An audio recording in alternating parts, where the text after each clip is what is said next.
Men's golf has started for any guys grade 9 or older. It's an awesome way to meet some new people and have some fun doing it. Every Sunday morning in the month of June at 7 o'clock, we're going to meet at Greenbrier Golf Course just across the street. The cost is just $40 and you don't have to commit for the entire month. You can play one weekend, 2 weekends, or all the weekends. If you have any questions or would like to sign up, email me, Brad, at golf@lakeviewchurch.com.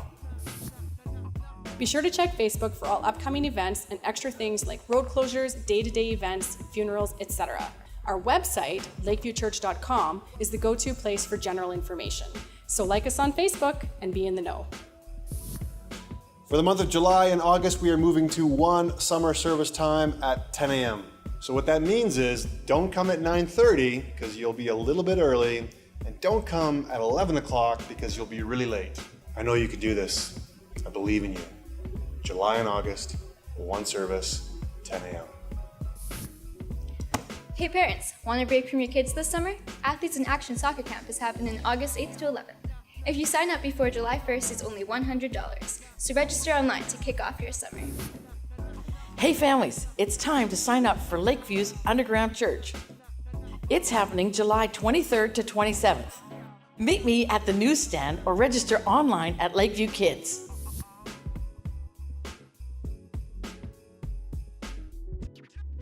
I'm going to invite the ushers forward this morning. Thank you so much as you continue to give. And yes, today is Father's Day, so to all the dads out there, whether biological or father figures or people who have actually looked after us, can we just thank all the males in the room here for doing that? Thank you, dads. Thank you. So we've got two gifts for adult males, again, whether they're biological fathers or not. The first gift is this: as you leave here this morning, there'll be kids at the door handing out gift cards for the cafe. That's our little gift to you from us. And the second thing you get here is a dad joke. I've got a dad joke for you. You can put in your repertoire. You ready? You ready for this one, guys? You can pull this out when you need it. Ready? Here it goes. Did you hear about the guy who invented lifesavers? They said he made a mint. You get it? It's like a mint, and it's kind of like. Do we have time for one more? You guys got time for one more? Okay, one more. Here we go. Why is it that chicken coops only have 2 doors? Because if they had 4, they'd be chicken sedans. You get it? You got 2 and 2, you got 4. Really? I'm here all week, guys. Yeah, this is great. Yeah, thank you. Yeah, you can use that later. I better stop while I'm hot because I don't want to disappoint anyone. So let's roll right into this morning's message. We continue in our brand new summer series entitled Hope Dealers. And we're talking about Christian hope. And like we mentioned last week, Christian hope isn't this like close your eyes, cross your fingers kind of hope, make a wish. Instead, it's this calming and this steady, sustaining peace in the midst of whatever trouble you find yourself in that ultimately leads towards God's renewal and redemption. So last week we talked about Christian hope in terms of, again, it's not something that necessarily gets you out of trouble, but it's an anchor that keeps you steady in the middle of trouble. Christian hope is something that you and I have to activate. Because when we run into trouble in life, we can go into one of two directions. We can take that death spiral where we get angry and disillusioned and bitter and we become poison to everybody around us. Or we can go the other way towards Christian hope that gives us life and mercy and love and goodness, thankfulness and appreciation. And the last thing we talked about when it comes to Christian hope is that it is an assurance. It's saying that God has promised to meet your basic needs. So if your basic needs are met and then some, it's a sign to you. It's a sign that God has freed you up to be generous. So that was our first installment. I want to build out from there and continue to talk about Christian hope this morning in terms of time zones, football, rubber duckies, and about how God, thankfully, is unfair. So all of that and more, starting right here, Jesus says this, that God's kingdom is like an estate manager who went out early in the morning to hire workers for his vineyard, and they agreed on a wage of $1 a day and went to work. Later, about 9 o'clock, the manager saw some other men hanging around the town square unemployed, and he told them to go to work in his vineyard and he would pay them a fair wage, so they went.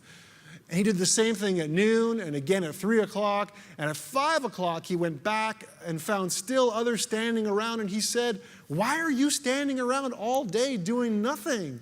And they said, "Because no one's hired us." So he told them to go to work in his vineyard.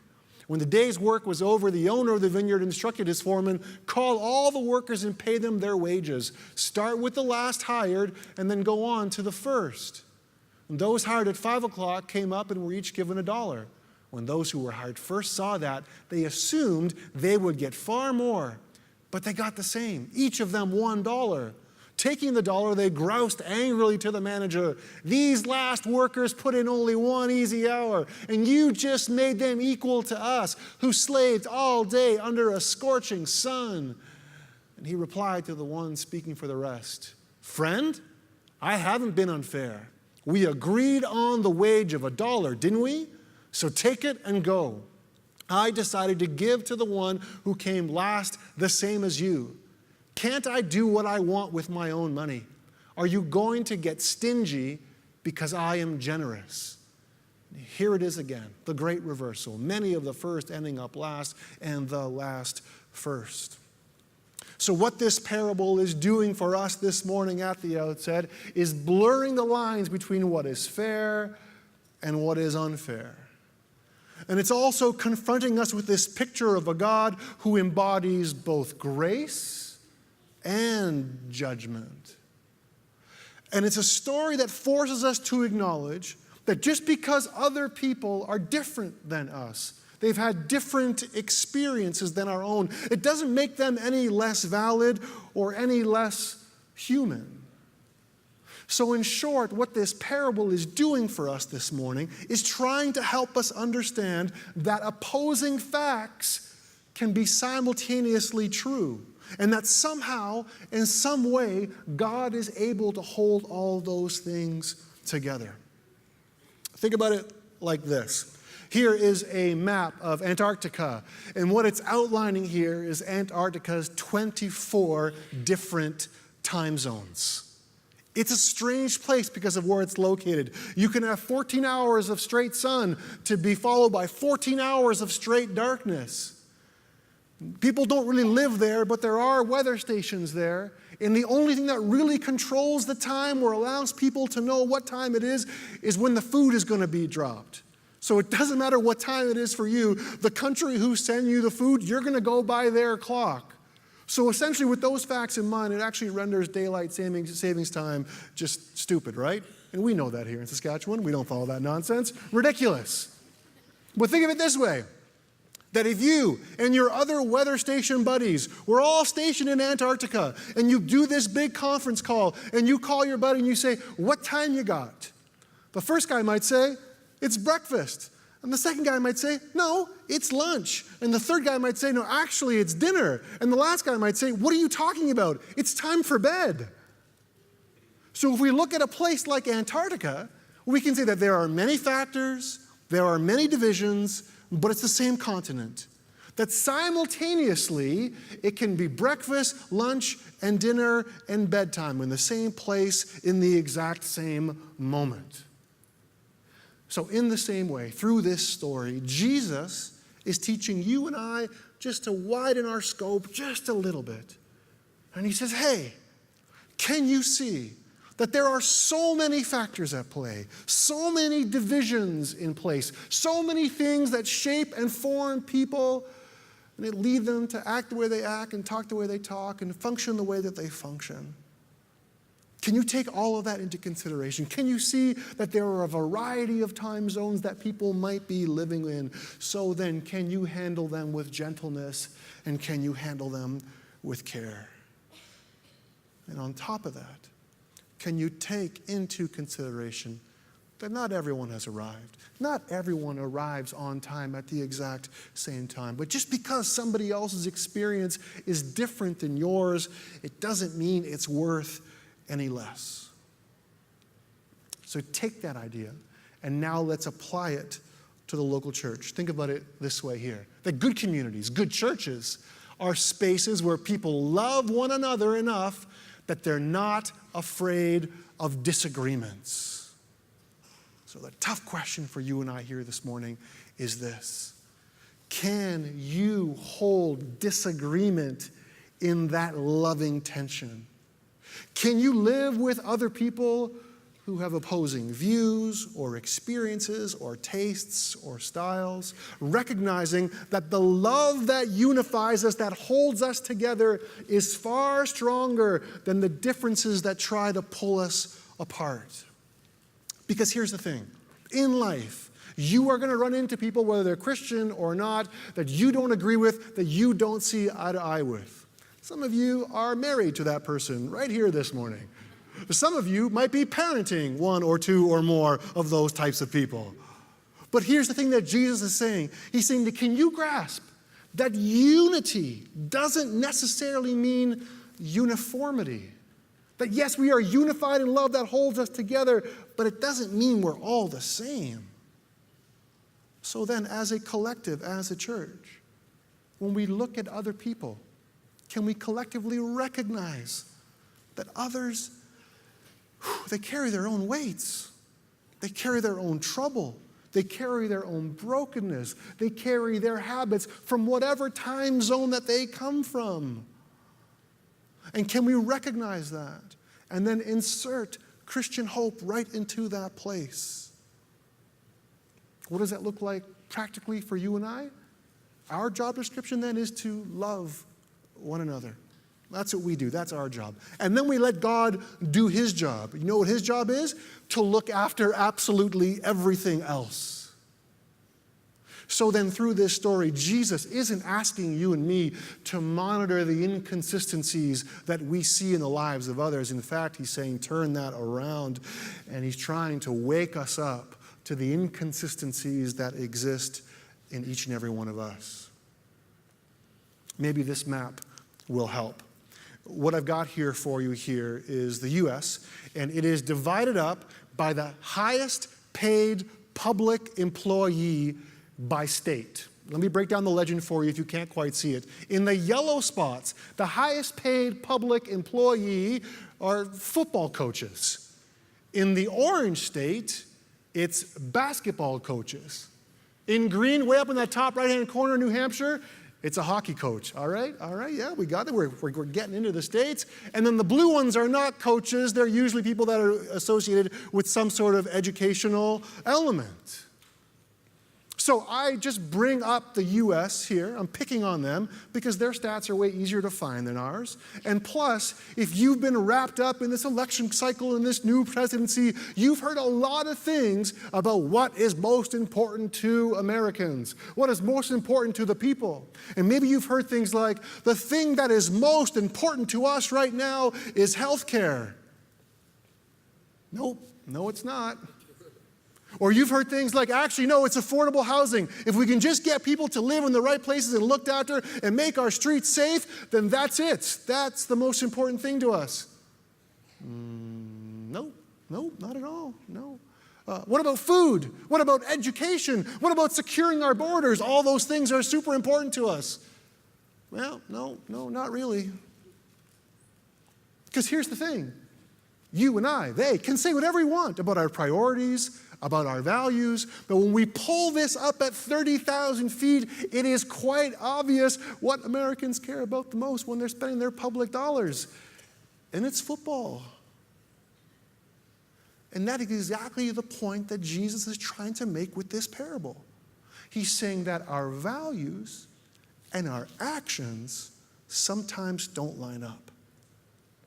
Think back to the story. That each worker was promised a day's wage, no matter how many hours they put in. And obviously those people who worked the longest are upset. They're angry. They're peeved. Why? Because they were there first. Because they did the most work. They had to work through the scorching sun. So when we read that story first draft, we say, you know what? Those folks have a right to be angry. Or do they? Because why are they actually mad?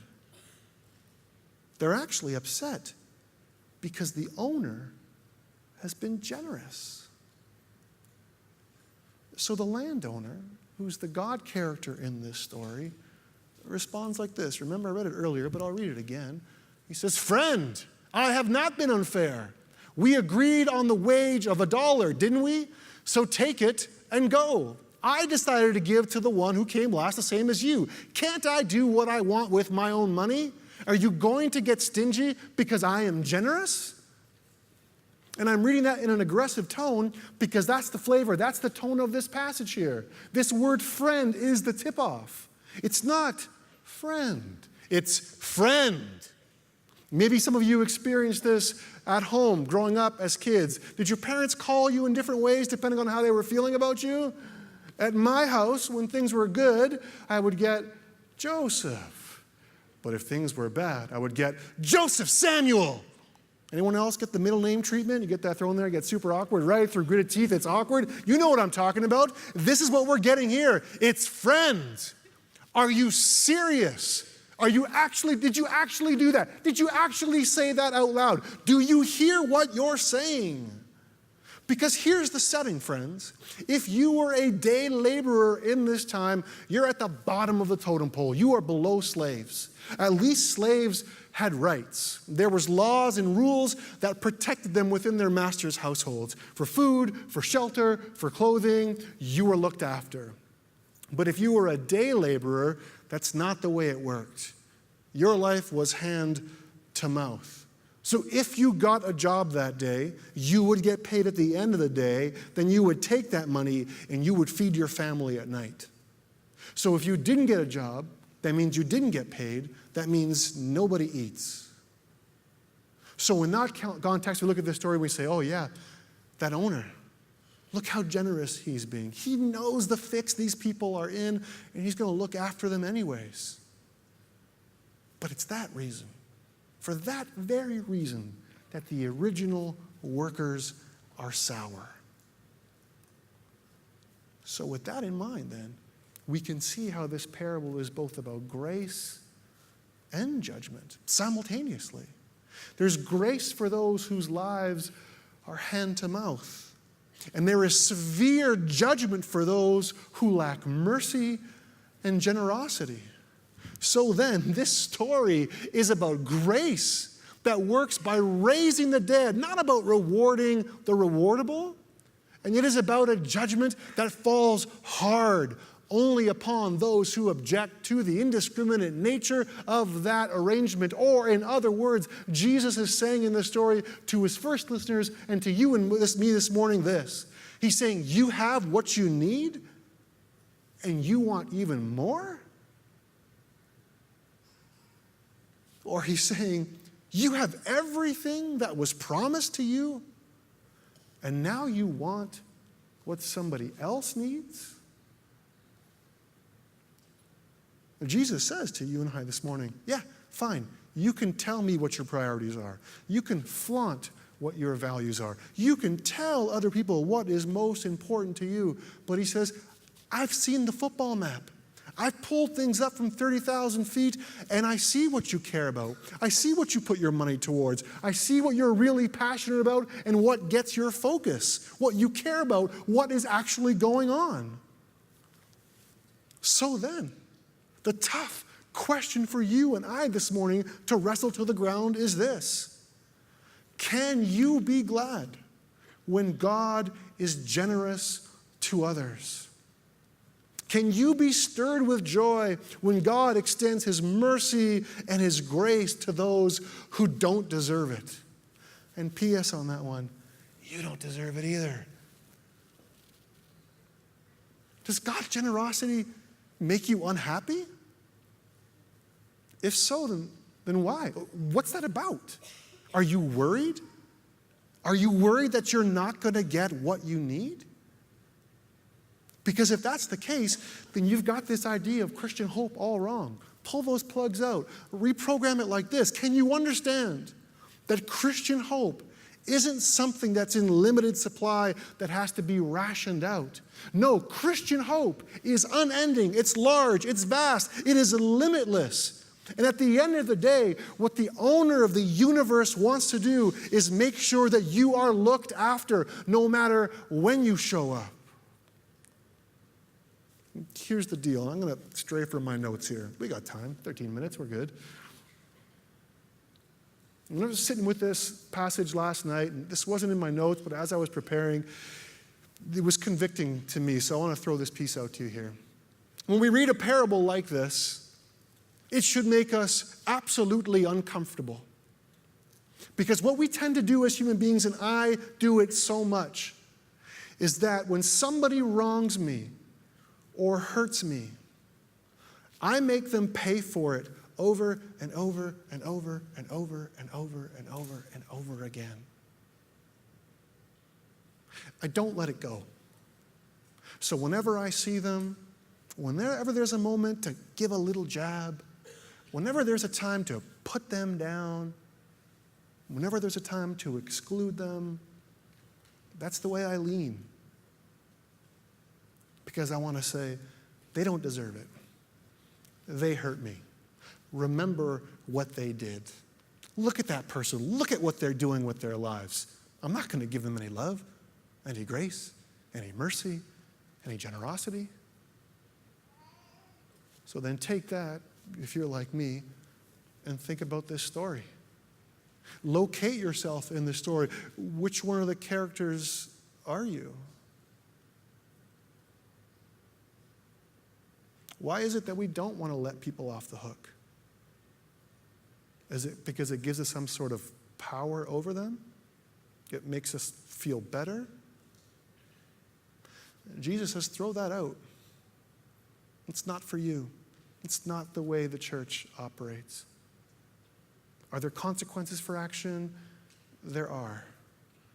But it's not up to us to keep damning that same person over and over and over and over again. So to that, Jesus says, and I'll get back on my notes here, we show mercy and grace to others, to everyone, no matter when they show up. Kind of like this story. It's a couple years old, but maybe you've heard of it. That in 1992, a shipping crate containing 28,000 plastic bath toys was lost at sea when it fell overboard on its way from Hong Kong to the United States. No one at that time could have guessed that those same bath toys would still be floating the world's oceans nearly 20 years later.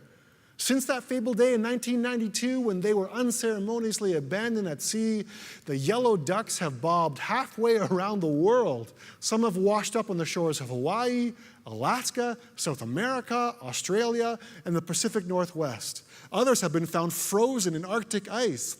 Still others have somehow made their way as far as Scotland and Newfoundland in the Atlantic.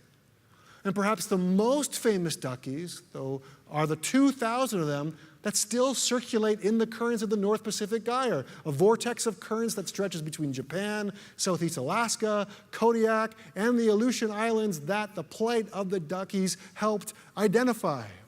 Here's what some of them look like as they have washed up to shore. So all 28,000 rubber duckies were dumped off at the exact same place. Yet due to the variety of currents all over the world, they got spread out everywhere. And some are still out there. Check out this map right here. The black arrow is where they were coming from and where they were dropped. And look at where they've gone. They've gone north, south, east, and west. Some of them have taken the short route. Some of them have taken the long route. And for the ones that have actually made landfall, they're kind of a big deal. People have thrown parties for the rubber ducks. People have run blogs about it. Somebody published a book about it. So in a fun way, the ducks are being celebrated no matter when they arrive. And I think this is part of the point that Jesus is trying to make here with his story. He says even the latecomers are to be treated as equals. No matter where the currents have dragged them, no longer the route that took, no matter how long it took, it doesn't matter. And when we read it about rubber duckies, it sounds sweet, and we like it, and it feels good. But when we hear this exact same truth in terms of the people who only worked an hour, it makes no sense. We don't like it. It doesn't feel quite right. Who runs a business like this? If you ran a business, Would you pay the person who worked 12 hours the same as you pay the person who worked 1 hour or vice versa? No, you wouldn't. That's no way to run a business. It doesn't make any sense. How do the latecomers still get the same reward? God, do you have any idea? God, do you have a BA in economics or a master's in business? It doesn't seem like you do, because this makes no sense whatsoever. But isn't it so good? So maybe then, this story just isn't about grace and judgment. But maybe the story is also about God's nature and his end game. Because this isn't a story about a God who is fair. No. This is a story about a God who is good. This is a story about a God who understands the currents and the undertows of life. This is a story about a God who welcomes us no matter when we arrive.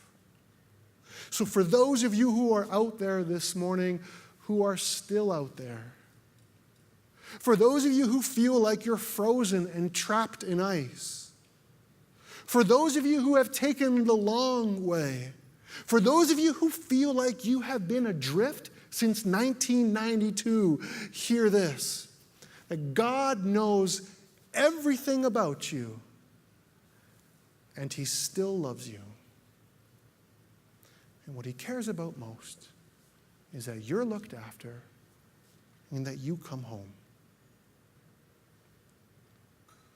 And for those of us here this morning who have already made landfall, we've already submitted our lives to Jesus and we've committed ourselves to this way, can we remember to run God's business, God's vineyard, God's church, the way that he would run it? Not fairly, but with love and mercy and grace and goodness. Can we extend this Christian hope to others, remembering that life's currents have a way of sabotaging even the best of intentions? And can we remember that every single one of us originally came from the exact same shipping container? And it doesn't matter if you got here first. And it doesn't matter that you've been working your tail off while everybody is still floating out there. That's not the point. The point is this: that what could be better than someone getting everything that they don't deserve? Because isn't that exactly the Christian hope? We know it is.